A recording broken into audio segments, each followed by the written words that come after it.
Right, job number 1 on Penny's Bonneville. I'm going to take the front wheel out because we need to change the tyres. I've said this on many videos in the past. Just take a close look at this tyre. What we have is this edge here, horrendously worn down this side. Now we drive on the left in the UK, so this is the side where the camber is going to sit. And as you can see, there's a horrible, like a ridge around the tyre there. You've got no tread in this part here. And then on this side, there's loads of tread. So this tyre, due to being underinflated, how many times have we said check your tyre pressures before every ride? It is worn unevenly and it's ended its life prematurely, so we're going to replace not just this tyre but the rear one as well, because the rear one's been flattened off, equally neglected. So how do you take your wheel out? It's ever simple. Lots of people email us and say, how do I get the front wheel out of this, back wheel out of that, certainly on the Bandit, that sort of thing. Well, taking wheels out of motorbikes is pretty generic. There really is a very simple set of mechanical stuff going on, and it's ever so easy. So we're going to start with this side. This is the side, you obviously got no brake on this side because it's a single disc bike. You've only got one thing to undo first. This is a little pinch bolt that sits in the bottom of the axle, and it pinches the axle nice and tight. And all we're going to do is just loosen that off with 6mm Allen key, break it off until it's loosened right back. And there we are. Now there will be a little bit of Loctite on that, and there often doesn't need to be, but people will do it. So we'll just make sure that's nice and finger loose, and then we can leave that. We'll come back to that in a minute. 19mm spanner on there, so we can remove it and withdraw the axle in a second. Right, everything else is done on this side next, so let's move around to the left. Right, before you do anything, you'll need to take the brake caliper off. 2 12mm bolts on the Bonneville. And honestly, this is generic, it really is. Suzuki Bandit's exactly the same, 2 12mm bolts. Most bikes are the same. They might be Allen bolts, but whatever they are, take these out first.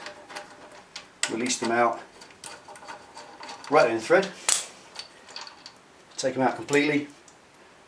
Just notice on these, they're quite small bolts, so don't lean on them, monkey boy. You will break them off or strip the thread in this casting. So at this point, move the wheel back very slightly, and then the action now is to just do that with the caliper, but only a little bit, and all you're doing is pushing the pads back.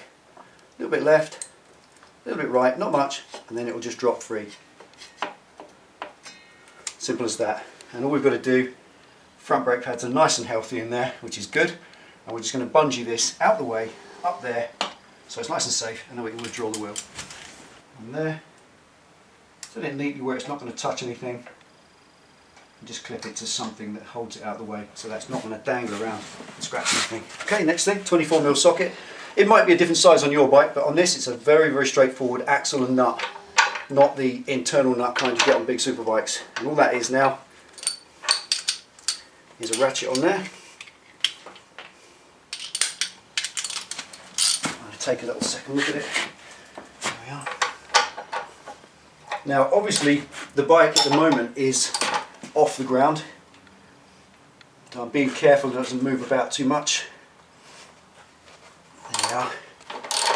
So that's all it takes. Hold the axle side with a spanner, just using a 19mm ring spanner. Take that nut off the end, and that's it. There's a little cap on this axle because all axles on motorbikes are a tube, they're not a solid rod anymore, and that's just bungs that tube off. Now if you've undone this pinch bolt correctly, the action is to hold that on the end of the axle and give it a little twist so it locks, and then you can withdraw back by wiggling. So hold that. Mm-hmm. So just pop it on, hold it on the end, lock it so it's like that. You can withdraw like that just by pulling it. Now hold the wheel above. Now there are spacers in here, if you notice, and as you see they come out. And a lot of people email us and say, I've took the wheel out of my bike, can you tell me what all of the spacers go back in, please? So just take a note of it as you're removing it. There's your little hat spacer there. So just take that out for a second. Make sure you remember that that goes in there, and it goes big fat side in. Okay? Mental note. And I'll show you a little trick how to remember. Because like us, there we are.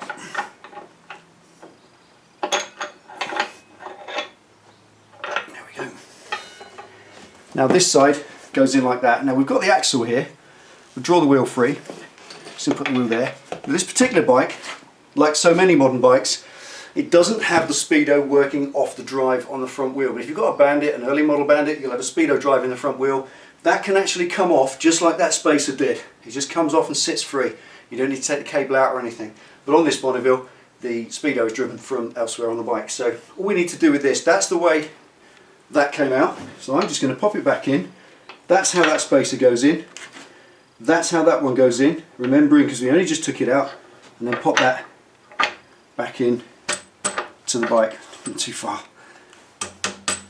and then pop the nut on the end. Now the idea of this, quite simply, is you're now not going to forget or lose how you've done that. That's the easiest way to take the wheel out, and when you come to put it back in, which we will do in another video, because these tyres have got to go off to be changed.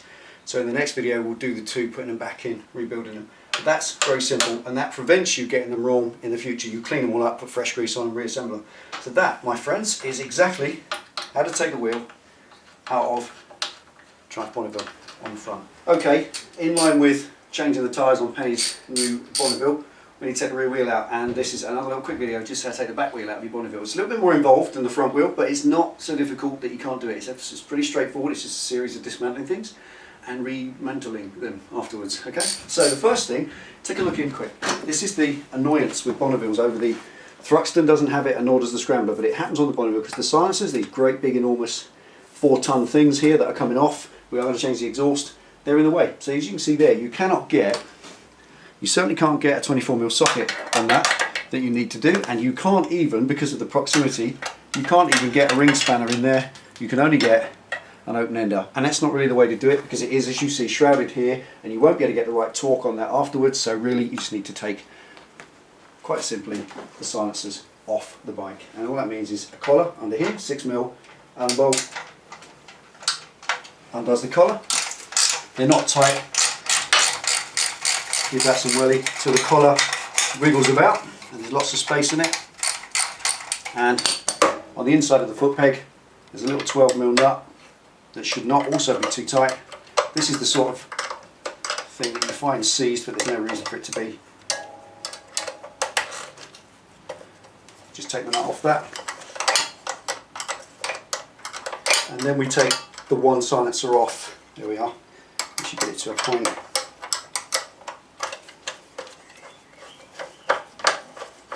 And that's it. Now this silencer probably weighs as much as our house, so I'm going to hold it and support it. Part of the reason we're taking it off. And then just wiggle backwards in a circular motion while pulling this direction in a circular motion, and you'll release it quite simply. Doesn't you feel the weight of that thing? It's massive. Oh my god. That is mad. Right, so we've put that safely to one side. And now, as you can see, we get complete uninterrupted access to the axle nut on that side. So I've just got to take the other one off so we can withdraw the axle because it comes out the other way. Same goes for left hand side. Same procedure exactly. Back the collar right off till it's flopping around everywhere. Loads and loads of space. 12mm. Just loosen that off so it comes out enough to rotate the peg. You only have to back it off probably half. That's it, and it will come clear of its peg. You just rotate the peg out of the way. Keep it in there because it's holding on to that for a minute. So preserve the nut, keep it safe. And just support the weight of that because it is considerable. A little rubber gasket on the back and a big flat washer. And once you withdraw that foot peg, again, same principle, rotate in motion while pulling backwards.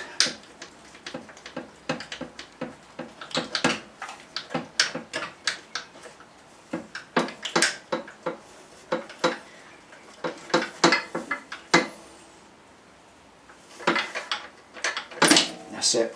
Don't be tempted to stick any tools in there and try and lever it because it won't do any good, it will just bugger it up. They really do weigh a lot. I'm going to weigh those before the end and find out what they weigh, because the exhaust we're going to put on it is going to be 5 kilos. It's a 2-into-1, all lightweight stainless.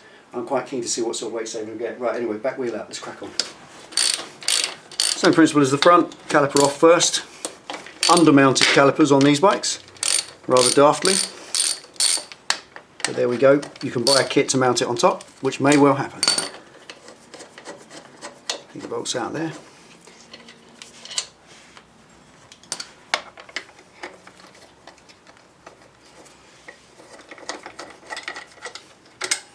those bolts out, and again, same action, rotate the caliper that way and that, and you'll feel it just push the pads back. And on the rear, as you can see, we definitely need some new pads there. So they're on order already, ready for rebuild. We just take that, and again, find somewhere substantial like that, just to hook it so it's out of the way, it's not going to clank in anything, get in its way. Next thing, the major stuff, just going to release the axle itself. Little socket on the nut, and to hold the axle still, 19mm ring spanner on the other side. It shouldn't be too tight if it hasn't been done up incorrectly. They're not a massive torque on these, so it should come off nice. Over here we draw the nut. Now again, you've got an order of things that go on the bike, and if you put them down like that, you can see the order they go in when they get rebuilt. Now this is just the next little bit of fun. On these adjusters, they're actually captive adjusters, so if you adjust them one way, they'll push the wheel back. If you adjust them the other way, they'll push the wheel forward. They're very clever, and they're quite a trick bit of kit. So what you do with these is screw them in an inwards direction as far as you can, as far as they go, until they meet their seat, and that will push the wheel right forward to give you loads of slack on the chain to take the chain off. They shouldn't be stiff either. They've got a little circlip in, might be a bit of a cack on them, but if you look around this side,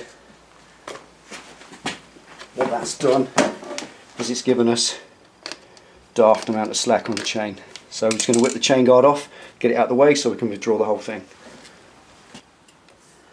Now these are Torx heads on the chain guard itself, so they're going to put Allen keys in and expecting it to undo it. Bit of a pain sometimes, but easy enough to do.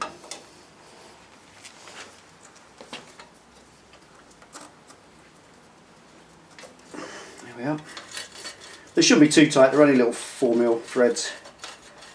And if you take the chain guard off completely, you'll see it does give you loads of space to work. Prevents you scratching anything. If in doubt, just take it off. There we are.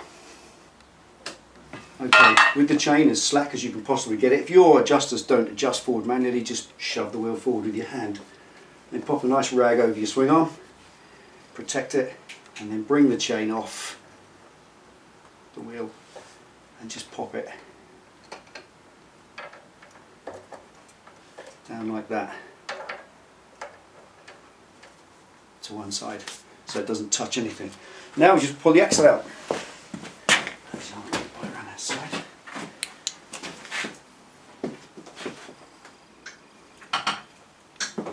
That's it. That's exactly the same principle. 19mm spanner on, press on the end and rotate that action. So put some, sort of lock it like that against it, and as you rotate you'll see it just comes out beautifully. Reach over the top of the bike.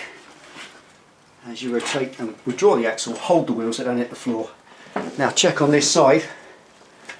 You've got this adjuster which will stay in situ, and there's a spacer in that wheel.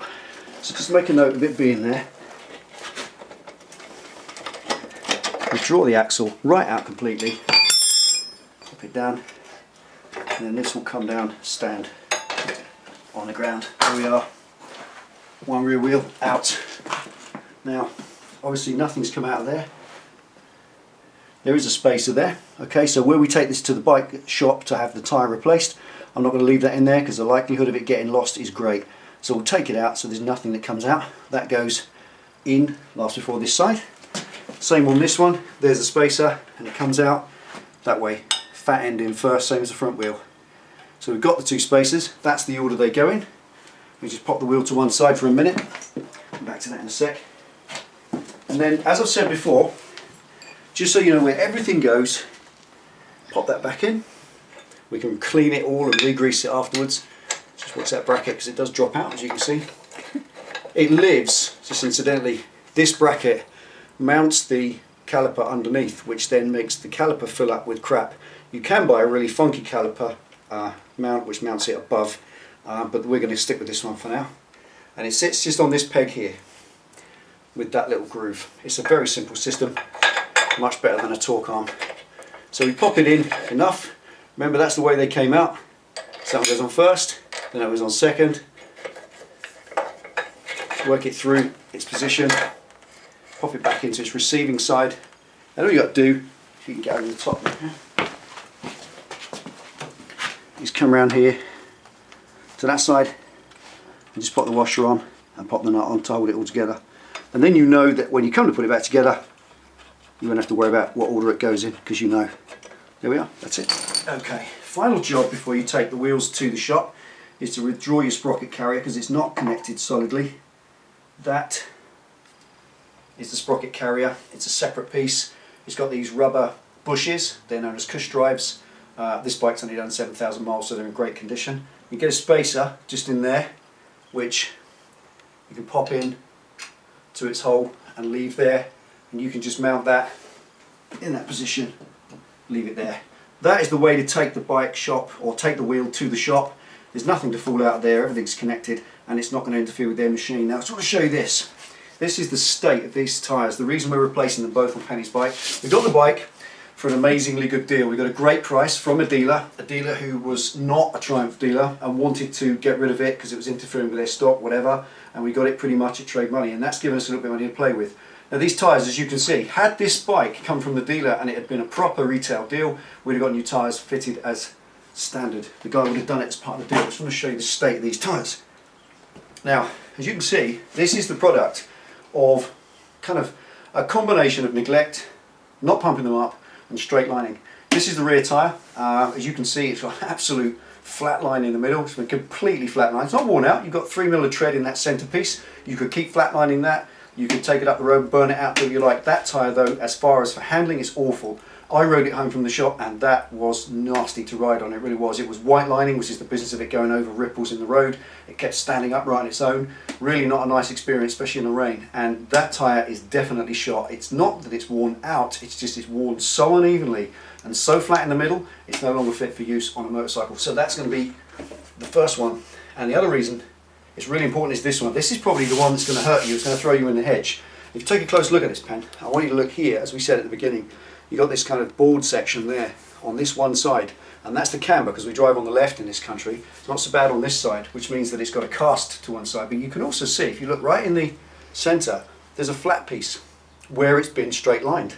And then when it goes around corners, this is underinflated. So that centre section is being pushed inwards because there's not enough air to keep it out, to keep the ellipse of the tyre. We've covered this in previous videos. Running your tyres underinflated, folks, causes this. This is where it leads you. That tyre again has only done 7,000 miles, and for a front tyre that's probably barely a half of its life, just over half. But look at this, areas like this are out completely, and yet all the rest of it over this side has got loads of tread. So that is definitely, again, like the rear one, it's got plenty of meat on it, but it's unevenly worn to a point where it is dangerous. This bike rode horribly coming home, but when we put the new tyres on, it's going to be fantastic. So that's the end of this video. That's how to get the wheels out of your Bonneville. It's a simple, straightforward process. What's important is obviously getting a lift. If you don't have a lift, one of those Clark lifts is £100. It's not a lot of money really when you consider that it can facilitate this kind of work with no grief whatsoever.